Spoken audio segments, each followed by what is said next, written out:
Ungqongqoshe wezokubusa ngokubambisana nezindaba zomdabu uVelenkosini Hlabisa uthi uhulumeni kazwelonke uzoqala ukuqinisa isandla ngomasipala abangaphethwe kahle. uHlabisa uthi umnyango unezinhlelo eziningi zokungenelela okuhlanganisa nokubeka omasipala ngaphansi kweso lomlawuli noma kuhlakazwe imikhandlu. Njengoba ungqongqoshe uHlabisa engena kuleli hhovisi ubhekene nezinselele eziningi mbukeli, lokhu kubandakanya izinhlekelele zemvelo zakamuva omasipala abadonsa kanzima ngenxa yokugqoza kwezidingo nqangi. Asekubingeleleke mbukeli sikwamukela ohlelweni asikhulume Let's Talk. Igama lami ngingubongiwe uMakhumalo waKwaZwane. Asikhumbuze ke mbukeli ukuthi ungaba ingxenye lolu hlelo ngokushayela ucingo sizwe umbono noma umbuzo wakho. Inombolo zethu zocingo 0117140677 noma 0117140678. Kanti ungabuye futhi usithole emakhasini ethu okuxhumana ku-X @SABC Zindaba kanye na ku-Facebook ikhasi lethu SABC Zindaba. Ukuze kube lula ke mbukeli sicela uqale #asikhulume #SABC News bese ke ubhala umbuzo noma umbono wakho. Asikhulume.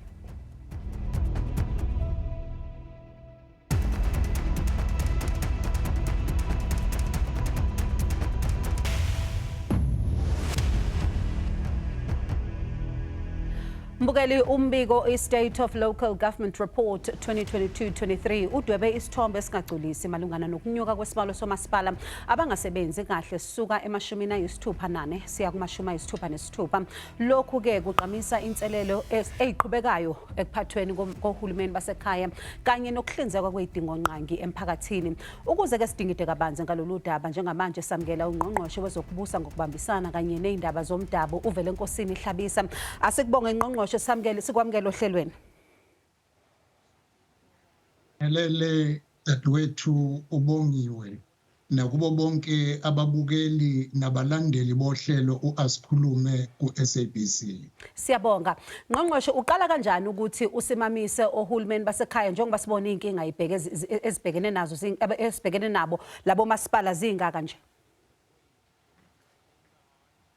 Kuyiqiniso dadwethu ukuthi ikhona imikhandlu yomasipala engekho ezingeni elikahle ukusebenza, kodwa elinye iqiniso umbiko esizowukhipha uzoveza isithombe esehlukile kuleli nani ebelukhishwe ngonyaka odlule omasipala abangu-66 abangekho esimeni sokusebenza kahle. Inombolo yehle kakhulu, kodwa sizoyimemezela ngesikhathi esifaneleyo. Asisho-ke dadwethu ukuthi ezingeni likahulumeni omkhulu sizibophezele nomengameli wezwe uphinde washayela isipikili ngenkathi enza inkulumo ezweni ukuthi into yokuqala esifuna ukuyenza kubo bonke omasipala abangu-257 kuba sisondele kubo, sibanikeze ukubeseka politically, phinde sibaseke ngokwezokuphathwa, siphinde sibeseke futhi technically ngokuletha abantu abanamava ukulekelela imikhandlu kuba isebenze ihlangabeze izidingo zabantu. Ikhona-ke imikhandlu engekho esimeni esikahle sokusebenza, izoba seqhulwini ngokuba sisondele kuyo, siqonde kangcono izinkinga zayo, sizwe bafisa ukusizwa kanjani, nathi silekelele ngalokho esibona ukuthi kumele kwenziwe ukuze ikwazi ukusebenza, bese sivumelana ngokudweba isikhathi ama-time frames ukuthi-ke asisukumeni-ke sonke sisebenze. Uma kube khona ukubambisana sizokwazi ukusiguqula isimo. Kodwa ngisho-ke dadwethu bongiwe ukuthi abantu baseNingizimu ne-Afrika bavotele omasipala ukuba banikeze intuthuko. Umasipala ongazimisele ukubambisana nohulumeni kodwa angakwazi ukuhlangabeza izidingo zabantu, into yokugcina eyokwenziwa ukubuyela kuba abantu ukuthi nawo lo masipala uyehluleka ukunisiza, angeke kube yise elingcono ukuba nikezwe ithuba lokuphanda umasipala kabusha ozokwazi ukuqoqa imfucuza, unikeze amanzi ulungise nenqalasizinda ukuze mawufuneka nikhokhele into eniyibonayo. Ngizoza kulokho kokugcina uqeda ukusho ngoba bakhona abantu abathi mhlambe ngeke kuhambe kahle lokho kodwa ngifuna ukuqala ngalokho oqale ngakho ukuthi uthi nizobanika usizo politically, that support. Kuya kushiwo ukuthi i-political interference yiyo kodwa engathi iba inkinga kwabanye omasipala. Manje nizokwenza kanjani lokho ukuthi ningangeneleli futhi ekusebenzeni kumasipala nikuphazamise? Wethu ubongiwe uma ngikhuluma nge-political support ikhona imikhandlu eyaziwayo ukuthi iphethwe ngaphansi kohulumeni wokubambisana. Amaqembu ezombusazwe akwi-coalition angenakho ukubambisana sizokwenza lawo maqembu ukuba abe involved anikeze ukweseka politically ukuze enze umkhandlu usebenze wehlukile kwi-intervention ne-interference ye-politics lokho engikushoyo kodwa is a political support. I-Government of National Unity dadewethu Bongiwe ukuze isebenze kuzodinga a political support from all political parties. Yilokho futhi esikudingayo kule mkhandlu omunye nje odumile umkhandlu wase-COJ. Awuhlangabezi izidingo zabantu ngendlela eyiyo, into esobala udinga amaqembu ezombusazwe kube khona i-political support bese umnyango kaCOGTA ulekelela nge-administrative support abasebenzi abanamava ukulekelela imikhandlu edonsa kanzima bese silekelela futhi ngabantu abanama-technical knowledge kanye nesabelo mali esizokwazi ukufukula imikhandlu engakwazi ukuzisukumela ngesingayo. Njengoba ukhuluma nje ngohulumeni waseGoli eCity of Johannesburg siyabona futhi sebethi bafuna omunye umeya futhi okudala okunye futhi ukuthi kube nezinkinga eziningi lapha yana kulo mkhandlu ngoba siyabona ukuthi nabantu bayakhala ngezidingo futhi zabo ukuthi abayitholi kahle izinkonzo zabo. Manje nibona nina ukuthi yini into eningayenza kulo masipala nje ukuthi nikwazi ukungenelela nikwazi ukusiza lo mkhandlu no masipala? Umasipala wase-COJ kumele amaqembu ezombusazwe avumelana ngokuthi akhe uhulumeni awakhethe umeya ozokwazi ukuthatha umkhandlu awuyise phambili. Ayizubabika inkinga ukushintsha umeya unokuhlala nomeya ongawuyisi phambili umkhandlu iminyaka emibili nezinyanga ezimbili ezisele.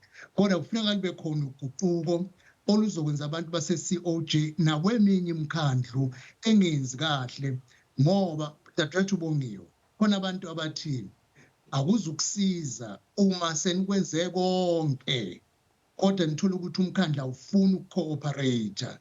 Ma sizothi asuyeke kanjalo for the next 2 years and 2 months bantu baseningizimu neAfrika abekho ready ukuhlala iminyaka emibili imfucuza ingaqoqwa amanzi bengawatholi yonke into eyi-service delivery bengayitholi ngenxa ukuthi kukhona umeya noSpeaker noDeputy Mayor namakhansela abangawenzi umsebenzi wawo.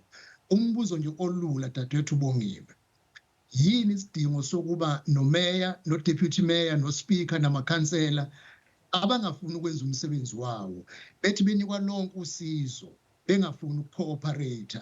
Yini isidingo sokuthi baqhubeke behleli? Kungafuneka siyibuze lowo mbuzo.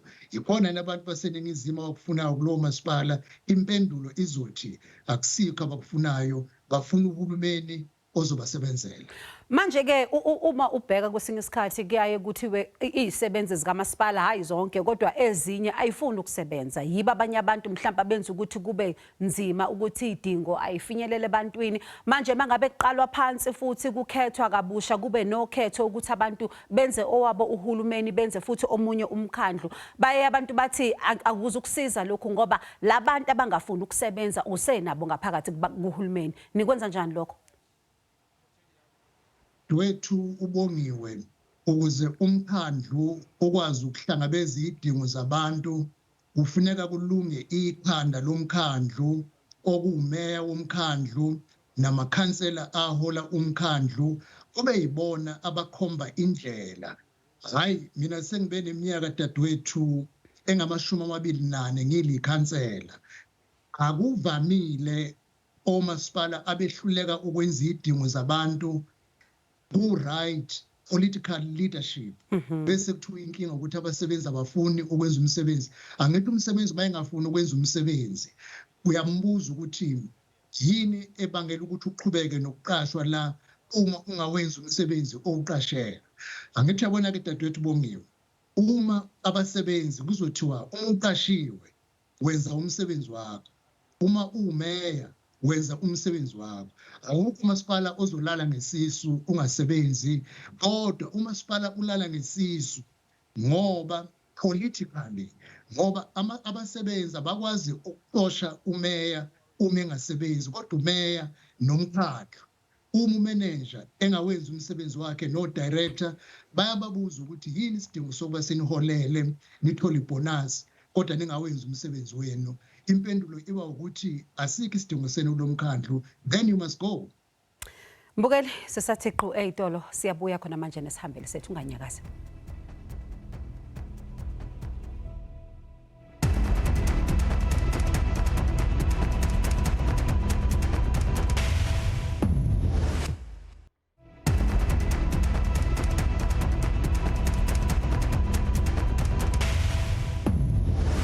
Phinde sikwamukele mbukeli usabukele asikhulume Let's Talk kanti sisahleli naye ungqongqoshe wezokubusa ngokubambisana nezindaba zomdabu uVelenkosini Hlabisa.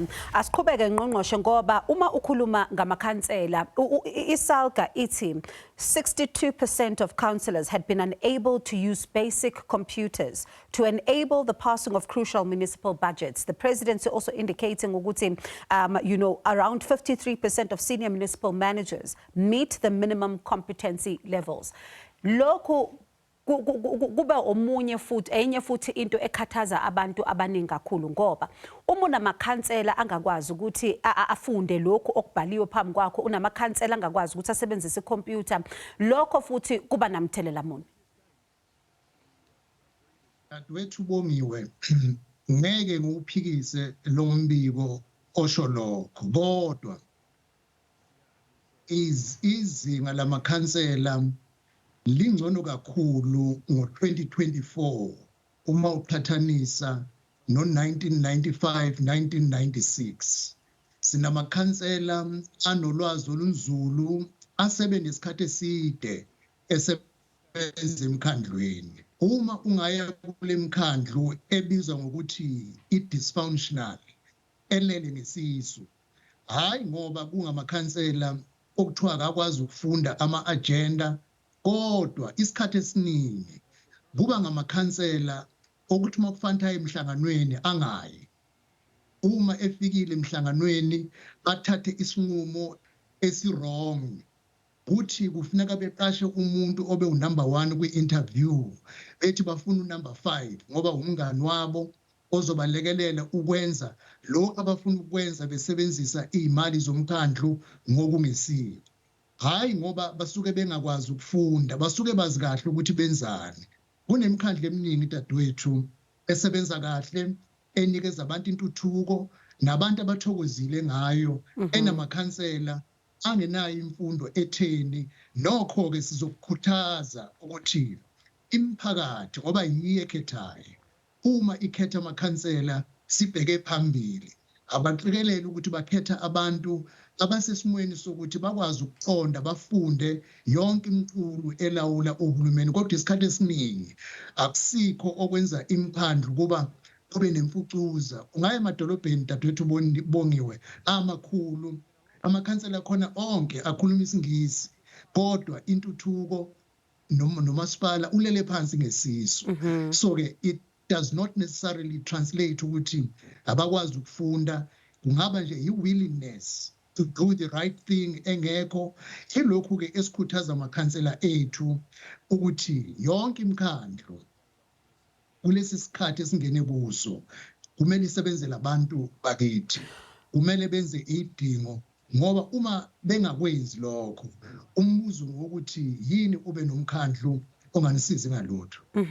Manje ke uma sisenabantu abazokhetha mhlambe abangani babo ukuthi abangene emsebenzini abanye abangafuni ukuthi basebenze kamuva nje kuneyinhlekelele sibonile ikhukhula sibonile imililo sibonile nje the impact of climate change. Abantu abanjalo ke beza kanjani namasu ukuthi bakwazi ukuthi basize umphakathi to deal with climate change, and also Nina as a department, what are you doing to also address this? Kunemkhandlu ewu-257. Inombolo yemkhandlu echazwa ngokuthi lele ngesisu yehlile ayisadluli ema-40. Sizoyithula ngokusemthethweni dadewethu Bongile nababukeli nabalandeli balolu hlelo. Yingakho ke sithi lemkhandlu engenzi kahle sizoqondana nayo ngqo, kodwa ngokuthi okokuqala sinikeze usizo bese sinxusa wonke umuntu olikhansela kusukela kumeya kuze kuyoba kuphuma ikhansela lokugcina ukuthi nikhethelwe ukuletha idingo zabantu bakithi. Sicela ukuba sibambisane sinilekelele lani bafishane khona sifake ihlombe ukuze siyise imiphakathi yakithi phambili ngoba dadewethu Bongile omasipala iyona ngqalasizinda yomnotho wethu. Noma yiphi intuthuko yenzeka ezingeni likamasipala, ayikho eyenzeka kwiprovince, ayikho futhi eyenzeka kuzwelonke. Uma umasipala uphethwe kahle uheha abatshali bezimali kube khona intuthuko ebonakalayo.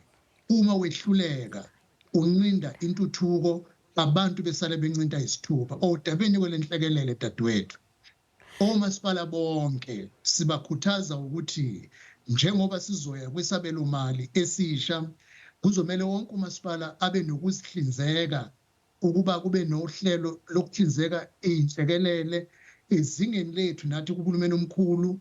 Kukhona isethulo esiyosethula ngomhla ka-8 ku-August kumgcini mafa kuzwelonke ukuba anikeze imali ethe xaxa ngoba sesiphila ngazo inhlekelele. Akufuneki silandele ngemuva kodwa kufuneka sihambele ngaphambili nokuqikelela ukuthi abantu bakithi abahlala eindaweni ezingenwa ngamanzi kalula emalini izulu banqenqe ukuba baphele kuzo ngoba banikezwe indawo eziphephile ukuthi bangahlala kuzona. Manje nenzenjani kodwa ngalaba abangafuni ukusuka phecelezi kuma floodlines ngoba yiyo enye inkinga futhi enayinibhekene nayo? Sodinga ukubambisana phakathi kwamaqembu ezombusazwe onke ngoba lesi sithombe nje osikhombisayo nasezweni lonke siyazi ukuthi abantu bakulelo wadi iliphi iqembu abalivotele eliningi, futhi siyawazi onke amaqembu athole ukwesekwa ewadini nalelo wadi abantu la behlala khona eindaweni ezingama flood zones. Sizodinga ukuthi sibambisane sonke sibeke eceleni ipolitiki sikhulume nabantu bakithi ukuthi iqiniso uma lo monakalo wemvula ungenzeka ebusuku kulelwe kuzomuka abantu kube inhlekelele enkulu. Asifune enye indawo ephephile engesiso isife sokuba ingenwe zikhukhula abantu bakithi ukuze bahlale khona sigweme ukulahleka kwemphefumulo esingakwazi ukugwema ngokuba abantu babambisane nathi uma sibanqenqa. Kodwa sidinga onke amaqembu ezombusazwe ukuthi asakheni imiphakathi yakithi okungalungile silekelelane ukubanqenqa ukuthi asisukeni la nansi indawo ephephile lingahlala kuyona. Mbukeli sisathi shelele eyitolo siyabuya unganyakazi.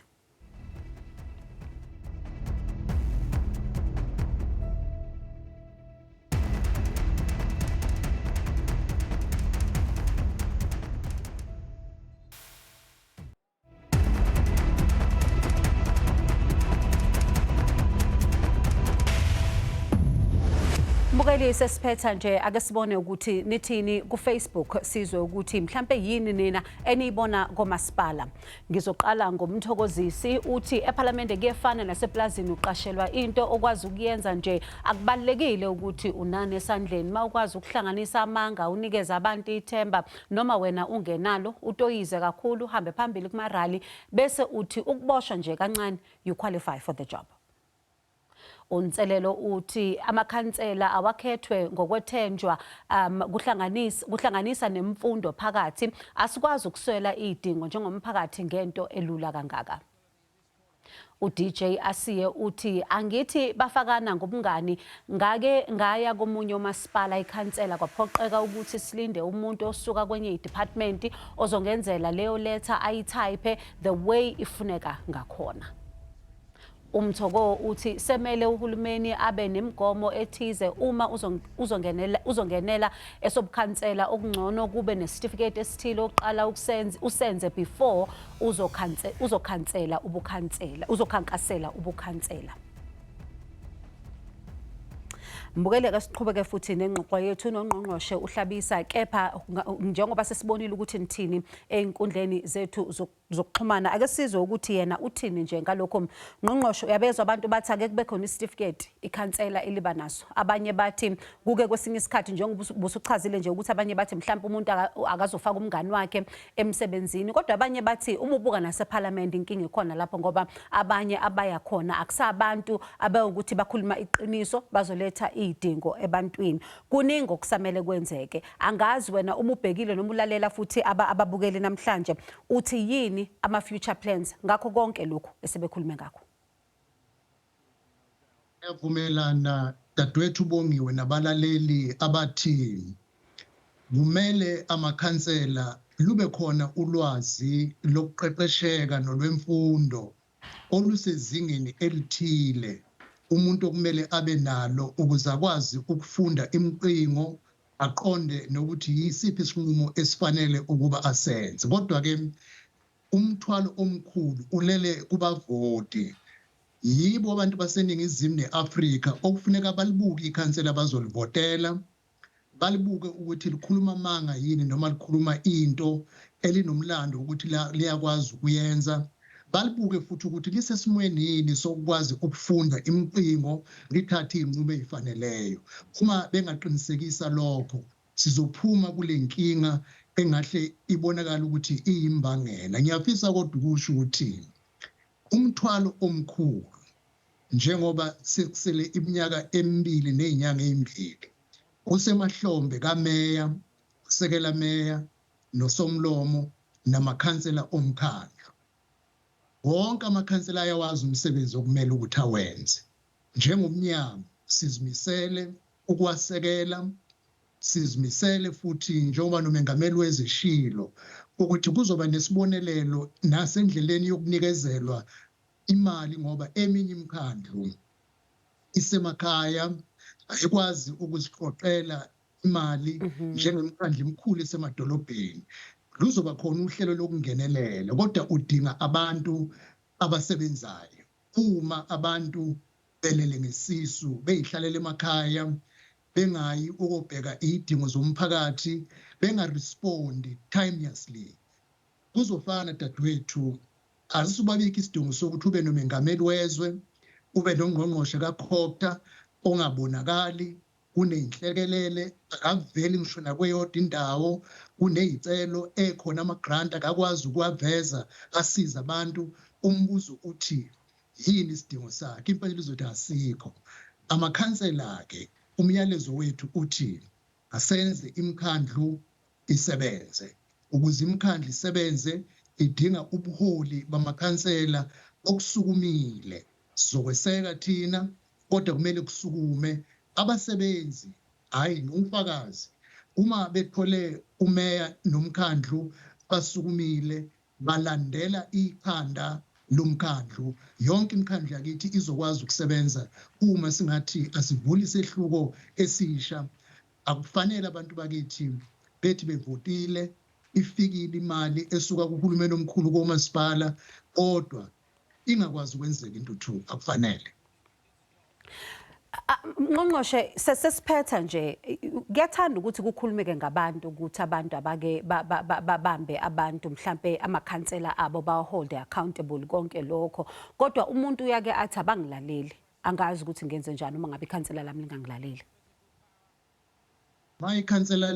Uma ikhansela lingakulaleli makufika isikhathi sokhetho kufuneka nilikhiphe nivotele umuntu ozonilalela. Kodwa ngaphambi kokuthi Kufuneka ukhetho ukuthi olufike wenze njani? ninayo indlela ukuthi uma ikhansela nithi nicela imihlangano lingafuni ukuza kunina, niyakwazi ukuhamba niye kuSomlomo womkhandlu nenze ipetition nimcela ukuthi akangenelele kokuqala ukuthi ikhansela lethu asilazi endaweni, sicela imihlangano katholakali, silekelele Somlomo. USomlomo unesibopho sokuthi alifune ngoba phela kwi-payroll. Aye nalo emhlanganweni womphakathi uma ehluleke ukuthi ngiyalifuna angilitholi alifuni ukuze emhlanganweni, umphakathi unalo ilungelo lokucela ukuba kube ne-by election kulelo wadi ngoba akusiza ukuhlala nomuntu ongakwazi ukunisiza. Indima enkulu ingasohlangothini lomphakathi ngokubambisana noSomlomo womkhandlu ukuze ikhansela labo likwazi ukutholakala lenze umsebenzi eliwuholelayo ngoba asikho isidingo sokuthi uhole makuphela inyanga kodwa ubungatholakala ewadini la uhlala khona. Asibonge kakhulu kuwe Ngqongqoshe ukuthi ube nathi kanti futhi nakuwe mbukeli ngokuhlanganyela kanye nathi noNgqongqoshe wezokubusa ngokubambisana uVelenkosini uHlabisa. Asethembe ukuthi ingxoxo futhi izoqhubeka einkundleni zethu zokuxhumana. OkaKhumalo wakwaZwane kanye nethemba leAsikhulume sithi ayiqabele ulale kahle.